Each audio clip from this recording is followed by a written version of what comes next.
자, 오늘 본문은 예수께서 마지막 공생의 3년을 마치시고 이제 사실은 십자가를 지시기 위해서 이제 예루살렘에 오르시게 되어지죠. 예루살렘에 오르시는 그 도중에 아마도 주변에 사람들이 없이 조용히 제자들과 함께 있을 때 오늘 31절에 보니까 제자들을 가르치셨다. 예수님의 그 사역 가운데 가장 중요한 것은 가르치는 일이었죠. 우리는 항상 치유의 사역 또 이적을 행하시고 초자연적인 능력을 보여주시지만 사실은 예수님의 그 주된 사역은 가르치는 거예요. 그래서 3년 동안 제자들을 이제 데리고 다니시면서 여러 가지 사례들을 보이면서 가르치시지 않았습니까? 우리 자신도 마찬가지예요. 끊임없이 예수님의 음성에 귀를 기울이고 또 예수님의 말씀을 배울 수 있어야 된다라는 거예요. 그러나 제자들은 예수께서 아주 그 결정적이고 중요한 비밀을 말씀하시지 않습니까? 인자가 사람들의 손에 넘겨져 죽임을 당하고 죽은 지 3일 만에 살아나리라. 복음의 가장 핵심적인 진리죠. 예수님의 십자가와 부활. 예수께서 가르치시고 행하신 모든 일들은 다 중요하기도 하지만 가장 핵심적인 것, 결국 예수께서 이 땅에 오신 궁극적인 목적, 십자가와 부활, 우리가 포기할 수 없는 절대적인 진리죠. 다른 것들은 이 십자가와 부활을 증거하고 그것을 확증하기 위해서 우리에게 보여주는 여타의 교훈이다, 이렇게 말씀을 드릴 수 있어요. 결국 우리가 예수 그리스도를 믿는 것은 예수 그리스도의 그 죽으심으로 인해서 우리의 모든 죄악이 다 용서함 받고 하나님의 자녀로 살아갈 수 있는 특권을 주실 뿐만 아니라 그 부활로 인해서 영원한 생명, 우리가 이 땅에서뿐만 아니라 저 천국에서 영원한 복락을 누리게 되는 특별한 은혜를 우리에게 주어진 사실, 그것을 믿는 것이 믿음의 핵심이고 믿음의 내용이다라는 거예요. 그러나 제자들은 어떻습니까? 이 말씀을 깨닫지 못했다. 사실은 예수께서 이 말씀을 제자들에게 가르치시고 싶었던 건데 강조해서 이야기해도 제자들은 듣지 못하고 깨닫지 못했다. 우리가 항상 하나님의 말씀을 배울 때, 하나님의 말씀을 나의 것으로 수용할 때 그 말씀이 내게 생명이 되고 진리가 되기 위해서 해야 될 첫 번째 단계는 내 생각을 내려놔야 돼요. 우리가 하나님의 음성을 듣지 못한 이유도 바로 여기 있는 거예요. 어떤 편견과 아집에 사로잡히고 혹이라도 우리가 과거의 경험이라든가 내가 가지고 있는 세상적인 지식과 정보로 가득 차 있으면 절대 하나님의 음성을 들을 수가 없어요. 내 자신을 내려놓고 내 생각을 포기하고 내 그 계획과 나의 목표도 꺾고 말씀하옵소서 내가 듣겠나이다 겸허하고 겸손하게 주 앞에 엎드릴 때 반드시 분명하게 주의 음성을 들을 수 있어요. 우리의 생각들이 가득 차 있기 때문에. 현대는 지식과 정보의 홍수 시대이지 않습니까? 많은 지식과 정보. 예전에는 세계 처처에서 일어난 사건도 일주일이 넘어야 되고 한 달이 넘어야 되고 그래도 소식을 들을 수 있는데 지금은 실시간으로 현장에서 일어나는 것도 우리가 영상으로 볼 수 있지 않습니까? 그러니까 온갖 5만 가지의 그 지식과 정보를 우리가 접하고 살기 때문에 우리의 생각이 많고 복잡하고 하나님의 음성을 점점 들을 수가 없는 거죠.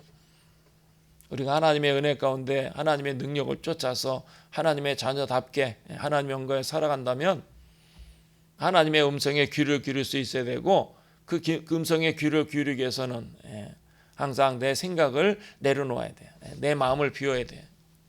그래서 우리가 예배 드리기 전에 와서 하나님 앞에 먼저 기도하지 않습니까? 예배를 온전하게 드리고 또 예배를 통해서 살아계신 하나님을 경험하고 또 우리를 향하신 하나님의 그 계획들을 우리가 발견하거나 깨닫게 하기 위해서 그 예배를 통해서 우리의 영혼이 회복되어지고 우리의 믿음이 새로워지게 해서 그 예배를 준비하기 위해 우리는 항상 먼저 일제 교회 나와서 엎드려 기도하죠. 그 기도 중에 반드시 필요한 것이 무엇입니까?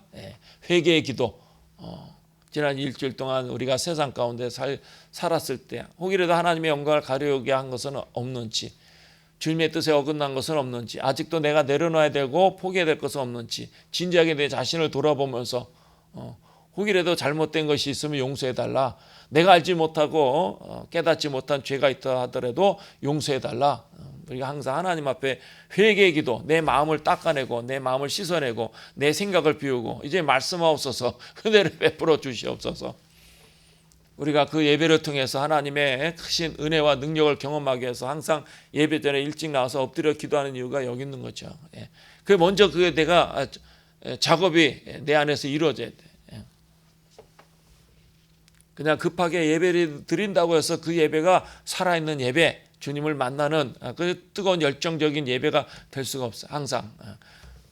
그래서 저도 신앙생활하면서 처음부터 배운 것이 항상 예배 30분 전에 가라는 거예요. 가가지고 그날 선포되어진 말씀이 무엇인지 성경의 본문을 한 번씩 읽고, 그리고 그 말씀이 내 것이 되어지도록 그 말씀을 통해서 살아계신 하나님을 경험하고 주의 음성을 들을 수 있도록 내 마음을 씻어내기 위해서, 마치 유대인들이 하루 종일 밖에서 생활하다가 귀가해서 집안에 들어갈 때 어떻게 하죠? 물두멍에서 물을 떠다가 손을 씻고 발을 씻고 입을 헹구고 때로는 귀도 이렇게 닦아내고. 세상이라는 건 그렇지 않습니까? 인간적이고 또 세상적이니까 혹이라도 내가 잘못 들은 말이 있지 않을까, 내가 내 발로 엉뚱한데 좋지 못한 곳에 가지는 않았는가, 내 마음을 씻어내는 그런 상징적인 표현으로 내 손을 씻고 입을 씻고 그리고 집에 귀가하는 거죠. 그래서 우리가 그런 선결의식을 행하듯이 항상 예배 드리기 전에 30분 전에 가라. 그래서 저는 그걸 어릴 때부터 이렇게 지금까지 지키고 있는 거예요. 항상 일찍 가서 기도하고 말씀을 묵상하고 하나님의 말씀을 받을 준비를 하는 거예요. 그러니까 제자들은 전혀 그렇지 못했어요. 그 뒤에서 우리가 본문에서 말씀하고 있는 것처럼 예수께서 제자들과 함께 계실 때 제자에게 질문하지 않습니까? 너희가 길에서 서로 토론한 것이 무엇이냐? 그러니까 예수님 앞장서서 가지만 뒤에서 제자들이 서로 다투는 거예요.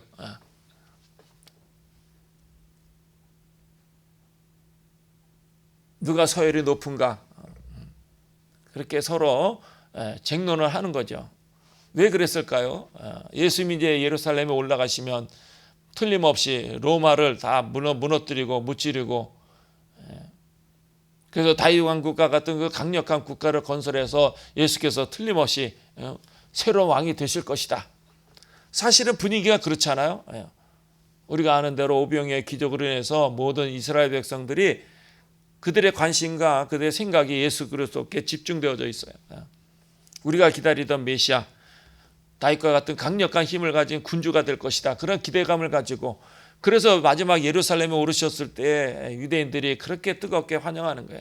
멀리 외국에서 돌아온 디아스포라 유대인들도 소문을 듣고 예수님이 어떤 분인가, 과연 우리의 진정한 왕이 될 수 있는 분인가 또 어떤 사람은 긴가민가 하면서 호기심으로 나올 수도 있겠죠. 어쨌든 아주 그냥 대단한 그 열광으로 오늘날 아이돌 스타, 세계적인 스타 그 정도의 비길 것이 아니에요.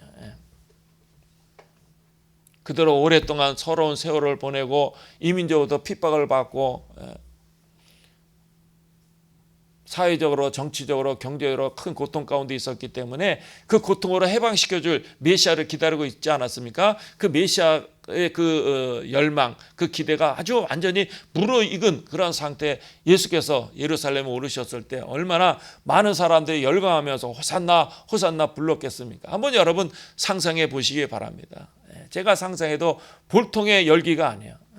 그러니까 제자들은 얼마나 흥분하겠어요. 야, 드디어 우리가 3년 동안 고생했는데 가족들도 떨쳐내고 배도 버리고 동료들도 다 직업도 다 버리고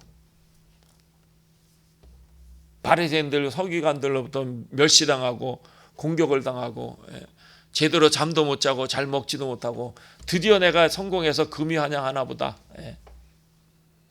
그러니까 제자들은 그냥 인간적인 생각으로 주님을 따르는 거예요.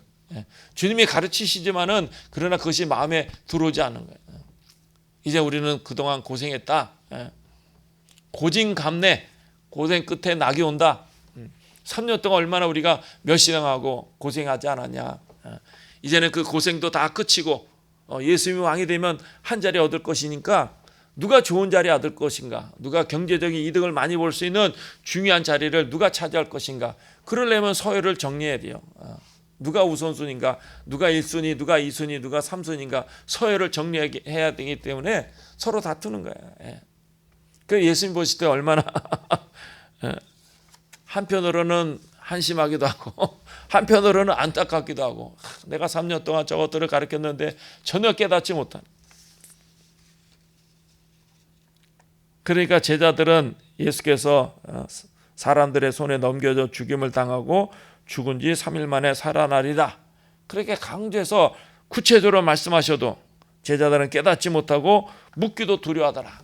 왜 묻기도 두려웠을까요? 사실 그대로 되어진다면 자기들의 3년의 그 수고는 다 헛수고가 되는 거죠. 자기들의 기대와 열망은 다 사라지는 거죠. 예수님 덕분에 남은 생에 정말 금이 안양에서 떵떵거리며 편안하게 살 것이다, 그런 기대감을 가지고 예수님을 따랐는데 십자가에 달려 돌아가신다 하니까 얼마나 기가 막히겠습니까? 또 부활하신다라는 사실도 이전에 있었던 일이 아니니까, 경험되어진 그 사건이 아니기 때문에 제자들이 또 그것을 받아들일 수도 없었겠죠. 그러니까 묻기도 두려운 거야. 우리가 하나님 앞에 나아갈 때마다 항상 우리 마음속에 있는 인간적이고 세상적인 것을 내려놓지 않으면 주님을 경험할 수가 없어요. 주님을 만날 수가 없어요. 주의 음성을 들을 수가 없어요. 하늘의 비밀을 발견하거나 깨달을 수가 없어요. 그러니까 끊임없이 신앙이라는 것은 결단해야 돼요. 내 자신과 싸우면서 내가 주의 음성을 듣기 위해서 내 자신을 포기하고 내려놓고 주의 음성에 집중할 때에 하늘의 비밀을 깨닫게 되어지는 거예요. 나에 대한 하나님의 놀라운 계획과 경륜과 섭리를 발견하게 되어지는 거예요. 살아계신 하나님을 경험하게 되어지고 주의 음성을 들려오게 되어지는 거예요. 그때 설명할 수 없는 희열과 감격과 감동, 우리가 세상에서 경험할 수 없는 그 위로와 평강, 그 기쁨과 감동, 그걸 맛보게 되어진 거죠. 그걸 우리가 쟁취하는 것이 아니에요. 돈으로 살 수 있는 것도 아니고 노력해서 얻을 수 있는 것이 아니에요. 하나님 앞에 항상 잠잠히 내 자신을 내려놓고 내 마음을 차분하게 하고, 오늘도 말씀하옵소서 우리가 겸허하게 주의 음성에 귀를 기울일 때 듣게 되어지는 거죠. 그러나 제자들은 그러한 그 하늘의 비밀이라든가 예수님이 장차 이루실 그 놀라운 일들에 대한 그 계획을 듣기를 원하지 않았다라는 거예요. 그래서 마태복음에서는 어떻습니까? 오히려 예수님을 만류하다가, 베드로가 만류하다가 사단아 내 뒤로 물러가라, 아주 심하게 책망을 받죠. 그래서 예수님이 하시는 말씀이 무엇입니까? 내가 하나님의 일을 생각하지 아니하고 도리어 사람의 일을 생각하는도다. 하나님의 일을 생각하지 아니하고 사람의 일을 먼저 생각하는도다. 우리 주님께서 내 필요를 모르시겠습니까? 내 고민과 내 기쁜 탄식을 귀 기울여 듣지 않으시겠습니까? 내가 무엇 때문에 막 답답해하고 괴로워하는 것을 모르시겠습니까? 그러나 너희는 먼저 그의 나라와 그의 의를 구하라 라고 말씀하신 대로 하나님의 일을 우리가 먼저 생각한다면 분명히 하나님은 내 문제를 풀어주고 해결해 주실 수 있다라는 거예요. 우리가 그 우선순위가 뒤집어지니까, 우선순위가 바뀌어 있기 때문에 너의 문제를 나에게 맡기고 너는 하나님의 일에 집중하라는 거야. 하나님의 일이 무엇이죠? 말씀과 기도예요. 하나님의 일은 그렇게 복잡하고 어려운 것이 아니에요. 하나님의 일이라는 것은 늘 내가 영적으로 깨어서 하나님의 말씀에 귀를 기울이고 하나님 앞에 엎드려 기도하고 내 모든 것들을 맡기고 하나님의 뜻에 순종하고 하나님의 명령에 복종하는 것, 이게 하나님의 일이에요. 예수 그리스도를 믿는 것, 예수 그리스도를 배우고 닮아가는 것, 예수 그리스도를 더욱더 사모하고 사랑하는 것, 그게 하나님의 일이에요. 다른 것이 아니에요. 그걸 우리가 먼저 정말 귀하게 여기고 내가 예수님을 배우고 닮아가고 하나님의 나라와 의를 구하고 내가 말씀과 기도에 깨어 있으면 하나님 반드시 내 문제를 해결해 주시게 되어진다라는 거예요. 우리가 고난과 고통, 환난과 핍박, 고통과 결혼 가운데 머무는 것을 원하시지 않아요. 어느 부모가 자기 자식이 고생하고 마음에 괴로워하고 슬퍼하는데 그거 보고 그냥 수수방관하면서 뒷짐지고 뭐 네 일이니까 너가 알아서 해라, 그런 부모는 없어요. 내가 적어도 도와주지 못할 망정, 그러나 그 자식의 고통과 아픔은 다 부모가 스스로 고스란히 떠안고 탄식하면서 어떻게 하면 좋을까 걱정하는 게 부모의 마음이지 않습니까? 하물며 예수 그리스도를 십자가 위에서 물과 피를 다 쏟으시고 값비싼 대가를 지불한 우리 자신이잖아요. 하나님의 엄청난 그 사랑으로 우리를 부르시고 택하신 그 하나님의 자녀이잖아요. 아브라함이 이삭의 100세에 낳은 아들, 눈에 넣어도 아프지 않을 그 아들, 아브라함이 오랫동안 믿음으로 기다리면서 얻은 아들이지만, 그러나 아브라함이 이삭을 위해서 자기의 생명을 바치고 자기의 전 재산을 바치고 그런 게 아니에요. 단지 그는 오랫동안 인내하며 기다렸다, 믿음으로 기다렸다라는 사실은 정말 칭찬할 만하지만은, 그러나 예수께서 우리를 위해서 행하신 그 놀라운 일들, 값비싼 대가를 지불하고 우리를 구원하기 위해서 그 십자가에서 모진 고난과 고통을 감내하시면서 택감을 받은 우리 자신이잖아요. 하나님, 우리가 내가 생각하는 고민과 아픔, 슬픔과 답답함에 대해서 모른다 하시겠습니까? 그걸 모른 척 하시겠습니까? 그러나 너희는 먼저 하나님의 일을 생각하라. 그러나 여전히 마음과 생각 속에 근심과 걱정으로 가득 차 있기 때문에 예수 그리스도께서 하시는 말씀을 이해할 수가 없는 거, 받아들일 수가 없는 거. 그 근심과 걱정은 내가 스스로 결단해야 돼. 잘라내야 돼. 다 주님께 맡겨야 돼. 우리가 살아가면서 늘 피부로 다 느껴지는 거죠. 눈으로 보는 거죠. 귀로 들으니까 자연히 근심과 걱정이 찾아올 수밖에 없어요. 그럼에도 불구하고 우리가 의지적으로 결단해서 근심과 걱정을 씻어내고 내가 하나님의 말씀을 듣기에 집중하면 그 말씀 속에 비밀이 있는 거예요. 제자들이 하나님의 말씀, 예수께서 하시는 그 소중한 그 영적인 비밀에 대해서 이야기하지만, 그들은 이전에 다 바리새인과 서기관들로부터 그 세 사람들의 그 계명을, 사람들의 가르침을 받았기 때문에 처음에 말씀드린 대로 그들의 생각 속에 세상적인 것으로 가득 차 있기 때문에 깨닫지를 못하는 거예요. 이건 우리가 스스로 결단해야 돼. 하나님이 하실 일이 있고 내가 해야 될 일이 있잖아요. 하나님이 역사하실 부분이 있고 내가 스스로 결단해서 행할 일이 있어요. 그러니까 내 안에 있는 그런 세상적인 것, 인간적인 걸 자꾸 씻어내. 그러면 주의 음성이 들려오고 하나님의 말씀의 그 비밀을 깨닫게 되어지고 그 말씀을 붙이고 위대한 생을 살고 능력 있는 삶을 살게 되어지는 거예요. 그래서 예수께서 누가 크냐 하는 문제를 다툴 때도 첫째가 되는 것이 무엇이다 라고 말씀하고 있습니까? 어린아이와 같이 되라는 거죠. 다시 말씀드려서 예수님을 닮아가는 삶을 살아라는 것, 스스로 선택적으로 결단해서 예수님처럼 살아가라는 거예요. 실제로 예수님의 제자가 되는 그 근본적인 그 원리가 무엇입니까? 내 생각이나 사고나 가치관이 변화되어지는 거죠. 예수님처럼 되어져 가는 거예요. 끊임없이. 그것이 신앙의 궁극적인 목적이고 목표예요. 예수님을 배우고 닮아가는 것. 예수님처럼 단순하고 순수하게. 그러면 첫째가 되어진다. 사람들로, 실제로 사람들에게 존경과 사랑과 칭찬을 받는 복된 생을 살게 되어지는 거예요. 오늘도 주님께서 우리에게 말씀하시는 말을 우리가 귀를 기울여 들을 필요가 있어요. 세상에서는 항상 첫째가 되라. 실제로 이 세상 역사라는 건 2등은 기억하지 않아. 1등만 화려한 조명을 받죠. 그죠? 그러나 예수님은 전혀 세상적인 가치 기준과는 다르게 말씀하고 있다라는 거예요. 마태복음 18장에 보면 누구든지 어린아이와 같이 자기를 낮추는 그이가 천국에서 큰 자다. 오늘 본문에서는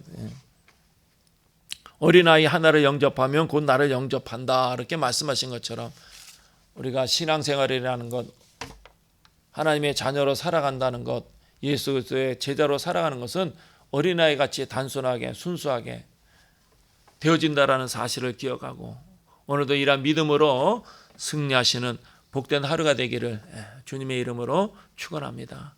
기도하겠습니다.